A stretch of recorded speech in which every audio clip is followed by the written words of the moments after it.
Hi everyone and hi, I'm Zulfa. So today me, Retrianti Prasetya or Tya and Nurul will present to you about codes.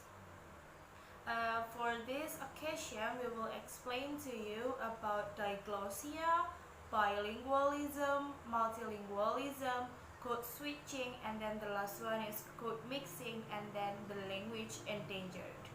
First of all, I will begin with diglossia, and Nurul will explain about bilingualism and multilingualism, and then I will explain code switching. Nurul will explain about code mixing, and then the last one, language endangered, will be presented by me. Now let's move on to the first, that is diglossia.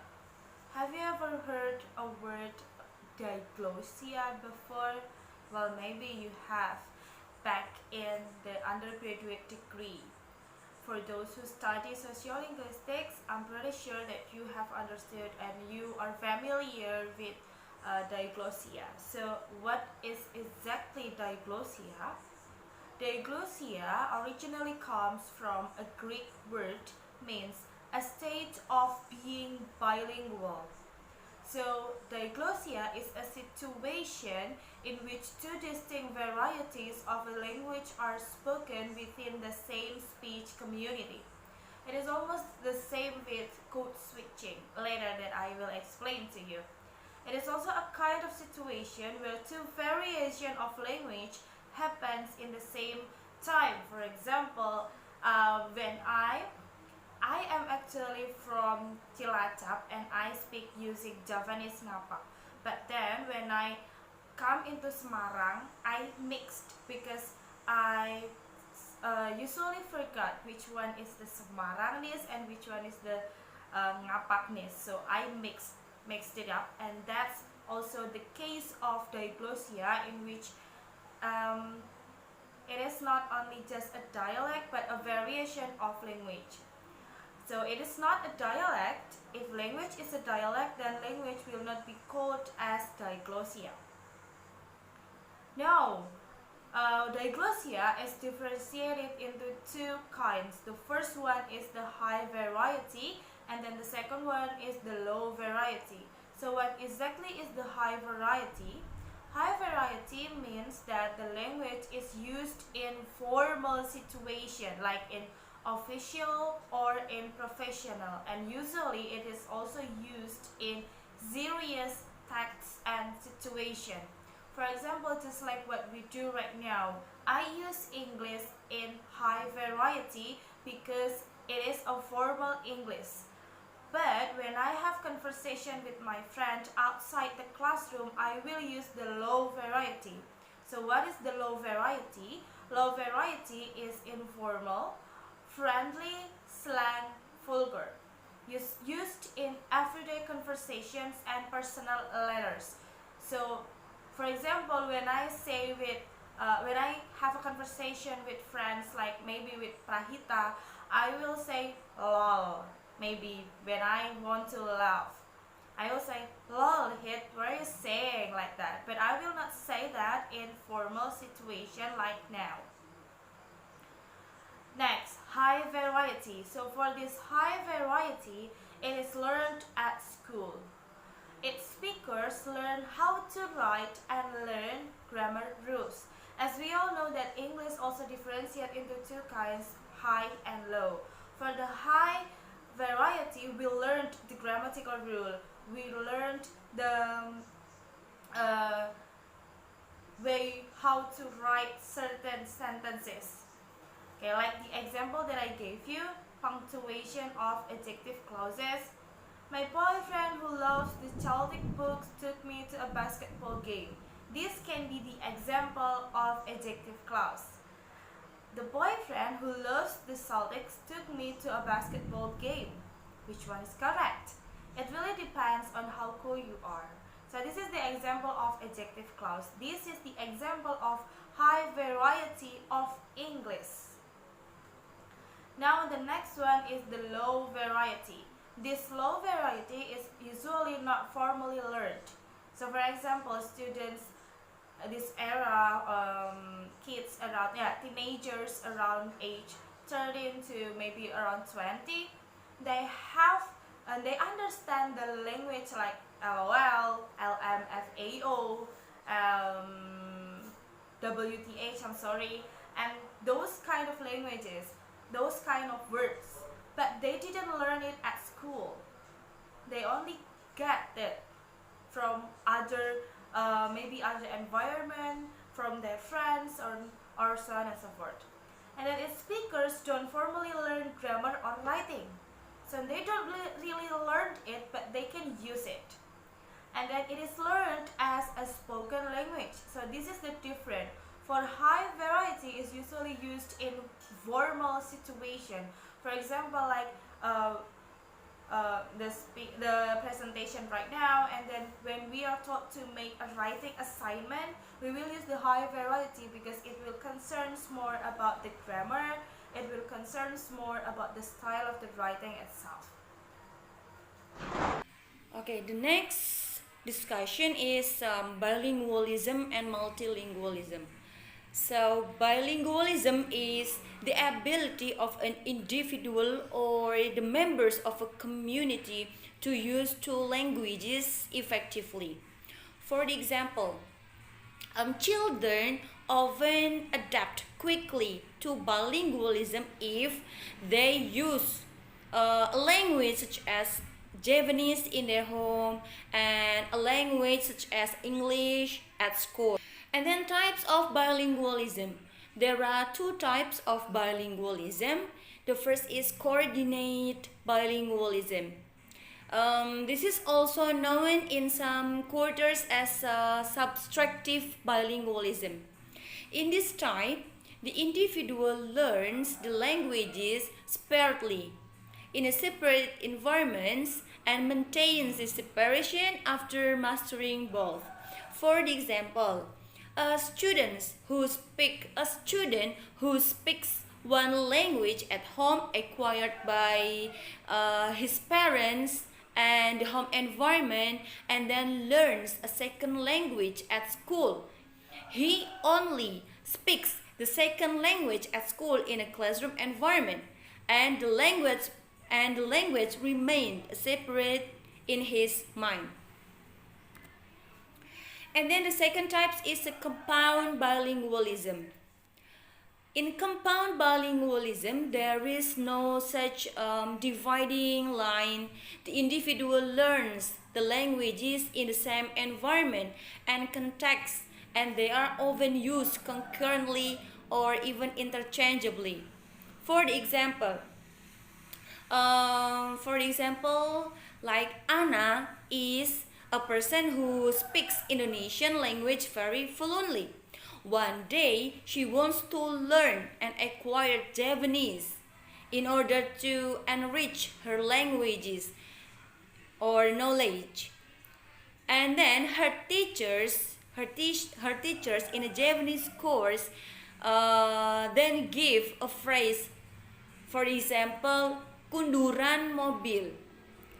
So as a person who is natively Indonesian, she tends to think in Indonesian, and firstly she translates each word into Indonesian first to memorize the literal translation, and then quickly compare it to the meaning and structure.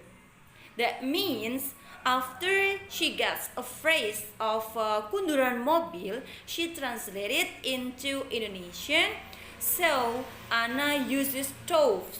That from the word kunduran means mundur in Indonesian.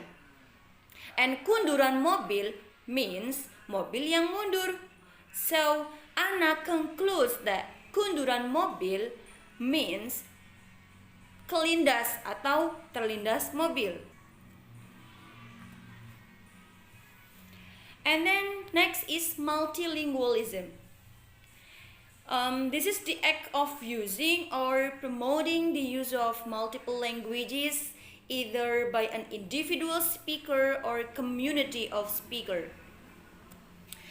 Let's see the example of producing multilingualism in one of family. like dad use Japanese and then mom using Indonesians, and at school using English. So the child will use more than two languages, like Japanese, Indonesian, and English. And then there are reasons for multilingualisms. The first is migration. This is a factor of the increasing number of other languages in a region. For example, your family is originally from Medan and then migrate to Java. So your family adjusting to use Java language and Medan. And then the next reason is federation. So the integration of various ethnicities or nationalities under the political control of a country discusses the recognition of several languages being the official language of that country. For example, the Switzerland, which consists of several states. The Switzerland has four official languages like German, Italian, French, and Roman. Okay, thank you very much. This is the explanation about code mixing and bilingualism, also multilingualism, and then the next explanation will be continued by my friends, my partner, Tya. But before we go further, I want you to take a look at the presentation slide. So there I give you an example of what's so called as, maybe you later explain to me or you later analyze it whether it is code mixing or code switching. Okay, as you can see there is a capture of a conversation between me and my cousin. So we were talking about something, and then he said, gua juga banyak kerjaan Jane. Gua juga banyak kerjaan. Here is in Indonesian, and then he said Jane. Jane is actually an Indonesian word, means sebenarnya. And then he said but, meh, it is in English. And then males Indonesian, apa-apa gua bay yang ngerjain, apa-apa gua Indonesian by Japanese yang ngerjain Indonesian. And then gua mau rebahan. And then I respond, rebahan Indonesian. And then the thing I can do back in BA but not here in English, eyes. Then he said, males. Okay, before we go further, here I want to tell you a background of why this conversation can happen. So basically, me and my cousin is both a graduate of English. He is a graduate of English literacy and I am a graduate of English education. So both of us use English for daily basis. When we have a conversation, we sometimes use only English or only Indonesian or even sometimes only Japanese, because both of us were born in Japanese and both of us mastered Japanese as our mother tongue, and then our L1 is Indonesian, and then after that our L2 is English. We use those three, but he is now living in Papua, so he also used some language, some words spoken in Papua, and I happen to know some, so every time he used Papua I can understand what he meant. Okay, as you can see here, we use 2 or 3 languages. My cousins use 3 languages, which is Indonesian, Japanese, and English. Meanwhile, me responded using Indonesian and English. So what does it call? What phenomenon is that? So I know that most of us are the speaker of English. So may I have a question? As an active user of English language, have you ever done that? Using more than one language to speak with people? speaking in Indonesian but suddenly using English out of nowhere, or the other way around. Or maybe you use Japanese and then suddenly you use English, or the other way around as well. Have you ever done that? Okay, now the question is, why does it happen? And what do we call to this situation? What do we call to this phenomenon? Okay, first of all, I will explain my part, which is code switching. So what exactly is a code switching? As you can see in the PowerPoint, code switching here is an interaction between one person to another. So what is the difference between communication? As you can see under that there are some animals. Well, let's say it is a cow, maybe, I'm not really sure what is it. And one of the cows said, "What must be nice to be bilingual," and the other one was said like, "Meow." Meow is not a language of a cow, it is a language of cat. So by one of the cows saying that it is bilingual because the one cow can speak the language that cow used and the language that the cat used. Okay, now move on. What exactly is code switching? Code switching happens when two or more languages are in use in one single conversation side by side. It expresses an authentic form from both of the basic language. As you can see in the picture as well, it is switching from one language to another. Okay, and this code switching thing cannot be happened if the speaker and the listener or the people who interact only understand one language or monolingual.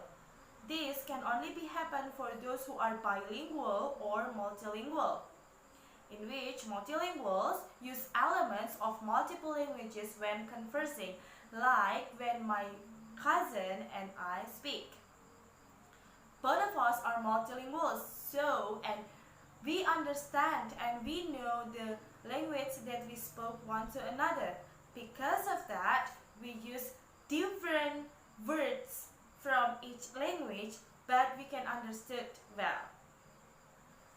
Okay, and then code switching happens not only in speaking, not only in spoken, but it also can happen in style, dialects, and register. Okay, first of all, what does it mean happen in style? What is style exactly? Style in sociolinguistics is a set of linguistic variants with specific social meanings. The social meanings here can be taken from group membership, personal attributes, or beliefs. And then, dialects. Dialects is a variety of language characterized by particular group of the language speakers. For example, me and Gaby. Both of us were born, both of us are the citizen of Indonesia and both of us stay in Japanese. But we are living in different parts of Japanese. Gaby is living in Semarang and I am living in Cilacap. Cilacap is well known for ngapak. Meanwhile, Gaby, Semarang is well known with the smooth Japanese or the medok Japanese.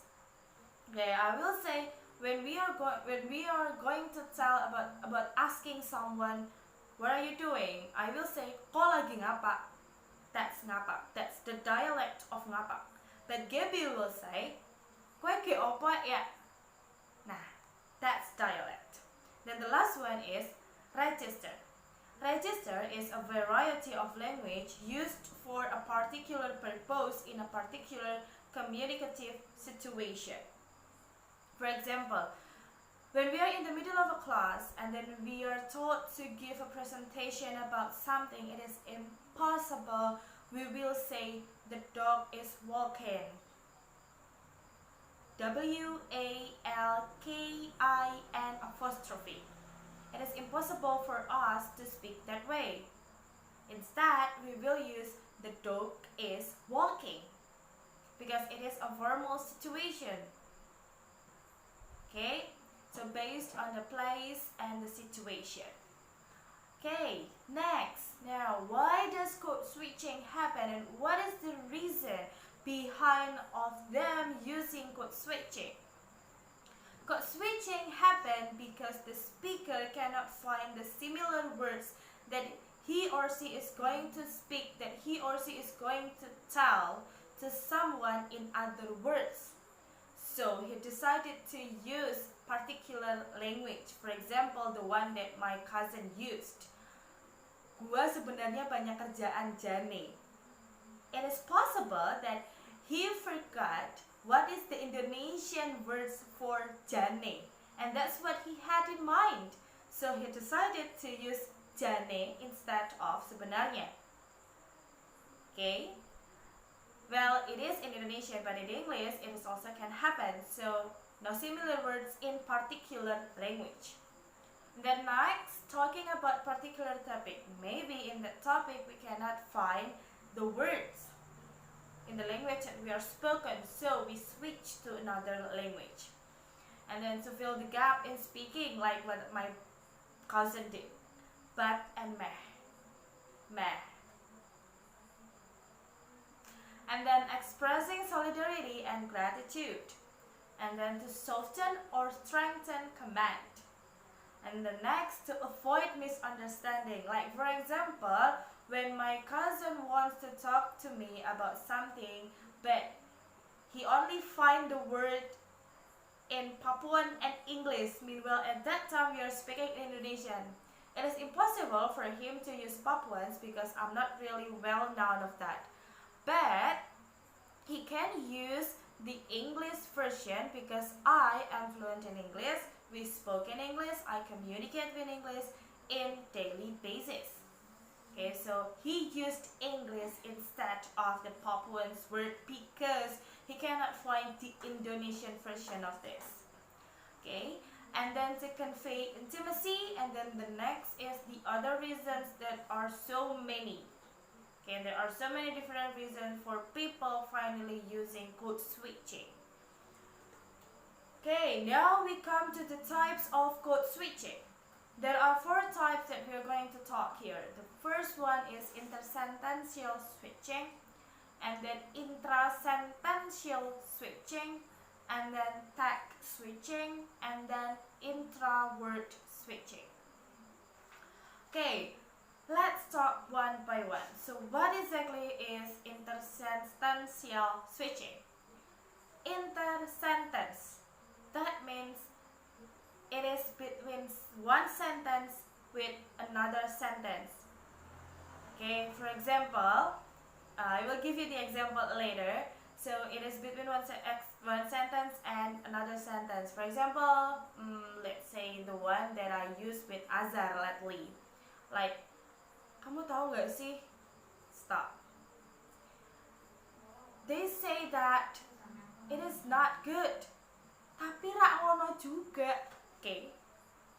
Between kamu tahu gak sih and they say is in different language. So I switch between Indonesian to English.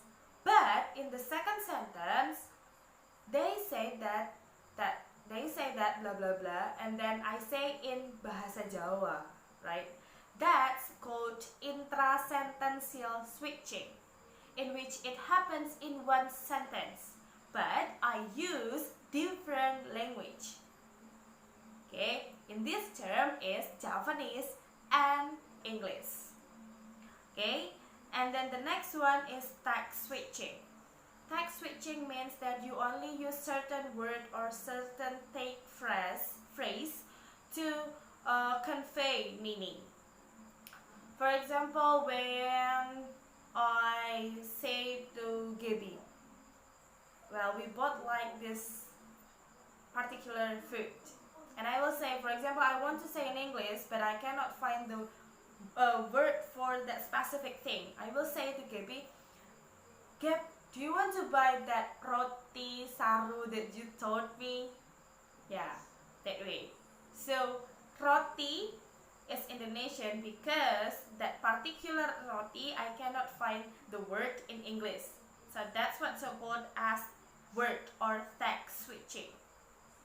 And then the next one is intra-word switching. It occurs within a word itself. Okay, now for this one I will give you the example based on the paper that I used. Okay, these are the examples of code switching. First of all, intersentential switching. Like I said before, that is between one sentence with another. In Assyrian English, switching one could say, Aniwi daily, what happened? And that means those, I did them, what happened? And then for the intrasentential switching, in Spanish English switching, one could say, La onda is to fight di Jember.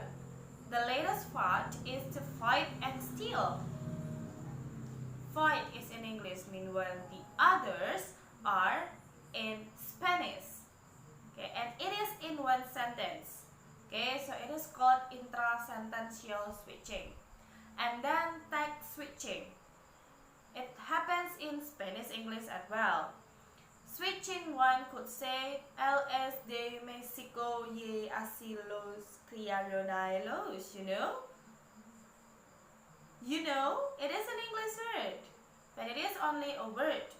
So it belongs to text switching. And then intra-word switching. In Shona English switching, one could say, But madais anoa aya handisi kumona. But these days, I don't see him much.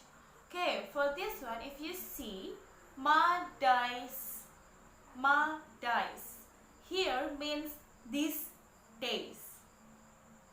So the plural is on ma, die, and then s, ma dies. Okay, and this is the English rule, but put in Shona. So ma dies. English, which is ma dies, which means these days. Okay, here are also some of the example of code switching that I found like globally used in this word, like French English, Spanish English, Japanese English, and the one that is very famous, Singlish, English Creole, that is used in Singapore. And then Indian English, that is used by, of course, Indian people. Okay, here is the examples of French English. Please excuse the Franglish spelling, sorry. It is nice to be bilingual, but better not to use both languages in the same sentence. Journalists, not journalistics. Okay, journalistics is a word in French, not in English. But since this person used French English, so he mixed up. Okay, and then this saison is a pre-saison. There is no such word saison in English. We only have session. Okay, and that is why the command below is good Franglish, because it is a French English. Next one is, this one happens in style, so code switching in style. Style is all, I don't got no pencil, but you could give me yours. Which means that I told him I didn't have a pencil. Then I asked him if I could borrow his. Okay, next one. Hi Miguel, hi Susan, how are you? I'm good, and you? Soy bueno, want to go to class? Okay, so what does it belong to? Try to find out. Here is the example of Singaporean's English. I don't have la, I really don't have it. I don't have le, for some reason, I don't have it. As you can see, those la, le, lo, liao, ha, and so on and so forth is different, and they have different meanings as well. Like, I don't have ma. It means that it would have if I had it, but I don't have it. Okay, it sounds the same, I don't have. But because it is a Singaporean English, they add the word in Singaporeans. And that means different for each word. Okay, And that's all about the code switching, and then later we will move into code mixing with Mbak Nurul. Mbak Nurul, time is yours.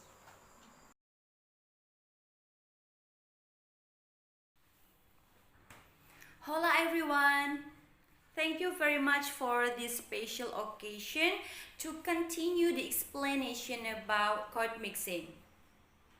Do you realize what I've said before? Yes, I said hola everyone. Hola is Spanish. Everyone is English. So I used chord mixing here. Well, let me invite you to get to know about chord mixing. Chord mixing is the other phenomenon closely related to chord switching. Chord mixing takes place without a change of topic and can involve various levels of language such as phonology, morphology, grammatical structures, or lexical items. So the chord mixing occurs when speakers slice the elements from other language while using the particular language. In these terms, usually found mainly in informal interaction. And then typology of chord mixing. There are three types of chord mixing. The first is insertion, the second is alternation, and the third is congruent lexicalization. Insertional chord mixing. Structural characteristics of insertions proposed by Myskin in 2000 are that they are usually single content words such as nouns and adjectives. The word order of the sentence displays a nested A, B, A structure. This means that the element preceding and following the insertion are grammatically related. Let's see the example of insertion. A is the first language and B the second language. Amir sudah 2 step ketinggalan di belakang. So Amir sudah 2 is the first language as A, and then step as B, and ketinggalan di belakang is back to the first position. So the chord mixing happened in the center of the sentence. And the other example is tak banyak anggota yang posting tulisan. Tak banyak anggota yang is as A, and then posting as B. Tulisan is A. And then the alternational chord mixing. Alternation occurs when several constituents are mixed in a sequence. These coarse particles and adverbs are analyzed as alternations. Alternation is observed to display a non-nested A, B, A structure, which means that the elements preceding and following the switch string are not structurally related. In alternation, a sentence begins with language A and ends in language B, or the way around. Let's see the example of alternation chord mixing. For you know, kami selalu konsisten. Jangan sampai terlambat, okay? Apapun tindakannya, it must be crime. So the sentence that have the red color is the foreign language. And then congruent lexicalization. Considerable contact between typologically not so distant language pairs may lead to congruent lexicalization. The theory of congruent lexicalization characterizes the convergence of the two grammatical systems into one that can take place. In congruent lexicalization, the grammar of the sentence is shared either fully or in part by the two languages. So, the congruent lexicalization is like the situations where two languages share the grammatical structures lexically with elements from either language. This form of chord mixing appears when speakers combine two different languages. So, congruent lexicalization is like the situation where two languages share the grammatical structures, which can be filled lexically with elements from either language.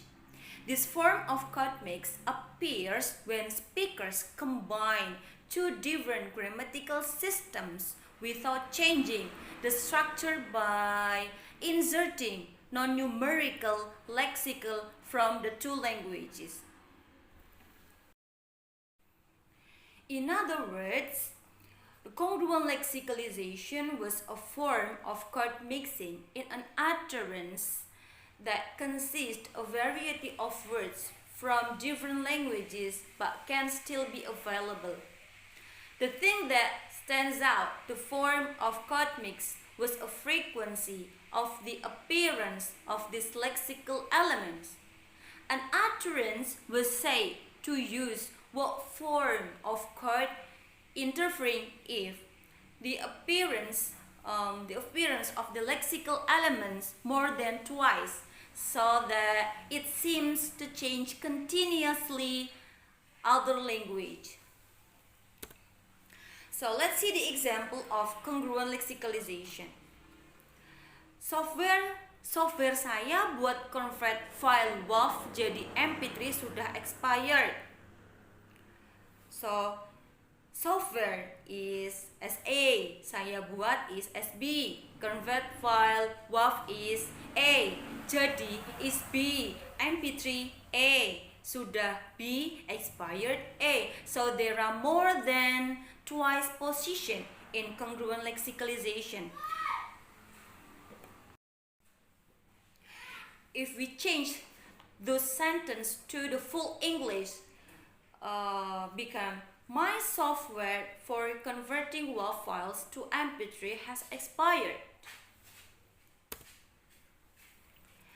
And then there are the reasons for chord mixings.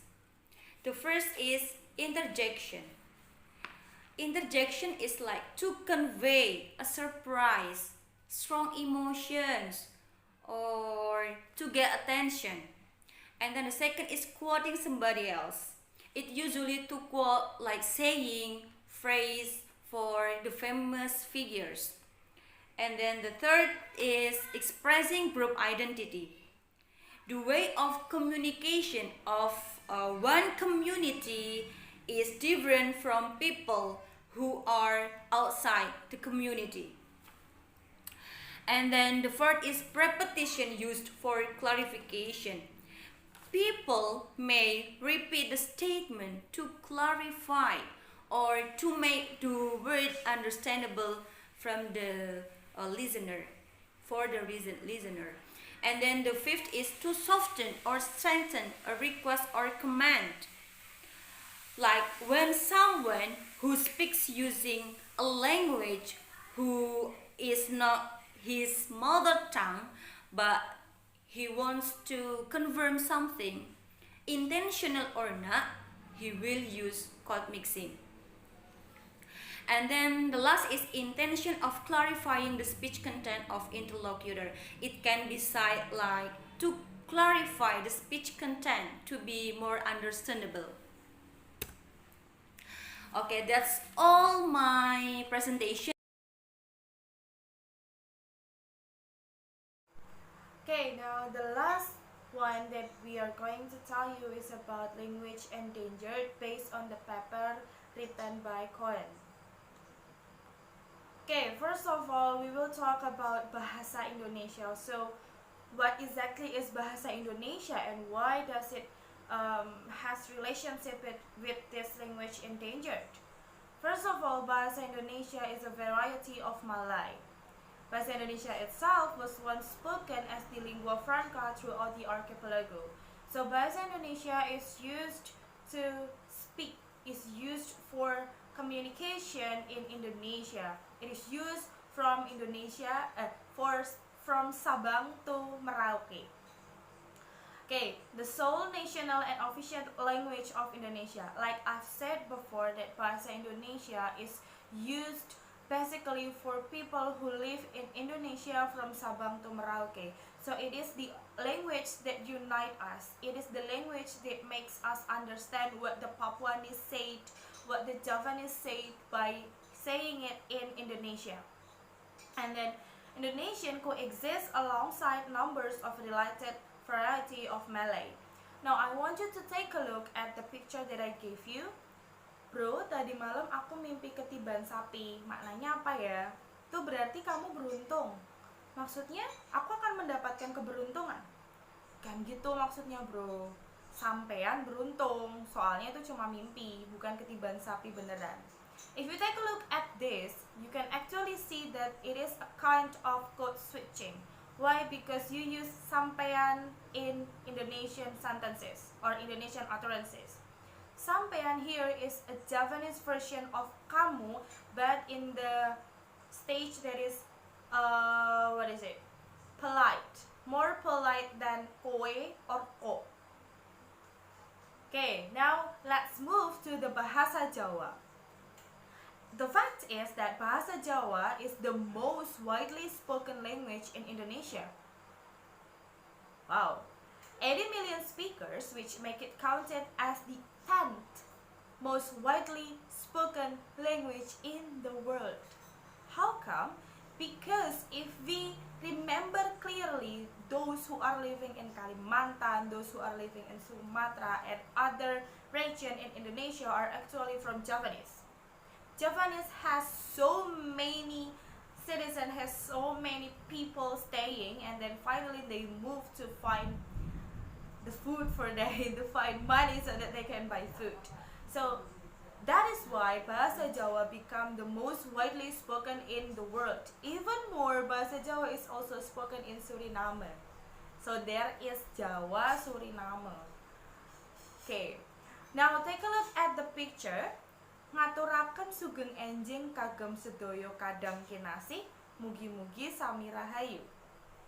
What does it mean? The word that I said before means that the speaker wants to greet people, to say good morning for everyone lovely or everyone beloved, and hopefully everyone is safe. So that's the meaning of the conversation or the sentence there. Now we come into the language endangered in Indonesia. Okay, the language endangered in Indonesia that I am going, or me and Mbak Nurul will talk about, is about the Javanese. The Javanese here is focusly on kromo. Okay, the use of high Javanese or kromo has shifted. Why? Because more young people decided to drop Javanese and choose to use Indonesian to communicate. This is the fact that happening right now. For example, back in my village, I am living in a village full of Javanese people, but very small amount of them who speak using Javanese. Most of them use Indonesian, especially when they just born a baby, when they just deliver a baby. These specific parents will teach Indonesian to the kid. So that is why the speaker of Javanese is getting less and less. Wow, that's pretty big, right? I mean, well, Javanese should use Javanese, but because Indonesian has like prestige, so Javanese is becoming less interesting. Like the table that I gave you there, based on the research done by Khan, is that Indonesian language used with grandparents is 11%, used with parents is 13%, and planned to use with own children 62%. 62% is pretty high percentage, and not even those who are going to have children teach Javanese to the kids, but also we as the young people. I am sure that most teenager, or well, not wise to say teenager, people around my age even more. Me and my relatives, me and my cousins use Javanese all the time with our parents, with our grandparents, with our relatives, with our other relatives that are older than us. Why? Because we respect them, and Javanese is has become our. Okay, let's take an example of people nowadays, teenagers and young adult. Not many teenagers and young adult in this era using Javanese to communicate. Those will choose using Indonesian rather than using Javanese. Meanwhile, me and my cousins are getting used of speaking using Javanese because our grandparents and our parents teach us to do that. So every time we have conversation with our elders, with our elders, like our uncle, our auntie, our mom, our dad, our grandparents, we will use Javanese with kromo inggil if it is possible. But if it is not possible, we will use kromo madio, which is also in the stage of politeness. Kromo madio and kromo inggil is polite enough, but kromo inggil is the most polite of them all. But when I have conversation with my brother, with my cousin, I will use ngoko. Sometimes I will use kromo madio with my cousins who are older than me. The fact is, I find that there are so many young adults in my age rarely using Javanese, and they just come to my house, they speak with my parents using Indonesian. And my parents will say like, wong Jawa kok ra iso ngomong Jawa. That's pretty like, yeah. My parents is the supportive of Javanese use because we are a Javanese. So I am also very sad seeing that my friends cannot speak using Javanese to older people. And that's the fact for now. Okay, let's see the example over there. Menawi kulo keren kados menika, lajeng mangsalah kangge sampean. Lajeng kawula kedah sanjang wow ngaten songri nggih Kang. Okay. That is the example of Javanese version when they have conversation between one another. It is a joke actually. This is a joke, and it is a mixed between ngoko and kromo madio. Okay, now why local languages are endangered in this occasion is Javanese. Based on the research, it is shown that young people refuse to use as the means of communication Javanese, but refuse to use it as a daily conversation because the prestige is very low. And when you speak using Javanese, especially those from my region, from my village, those who speak using ngapa will be considered as villagers. So in the end, the parents decided to not using Javanese and they use Bahasa Indonesia or even English, in fact. And then young people have very limited understanding with the use of High Javanese or other local languages compared to Indonesian. So, like I've said before, not many of us understand how to use kromo inggil and kromo madio, but we are good in using ngoko because it is a language that we use between us and our friend. And the fact is that Indonesian is chosen in daily basis. Basa Jawa wis ra kanggo truk? Iya, Gong. Ya. Wayang said that. Wayang pitias. Okay, so that's all about the presentation. I hope you can get the gist, and if you have any question, please do. And if you have any comments as well, please just write it on our WhatsApp group. Thank you!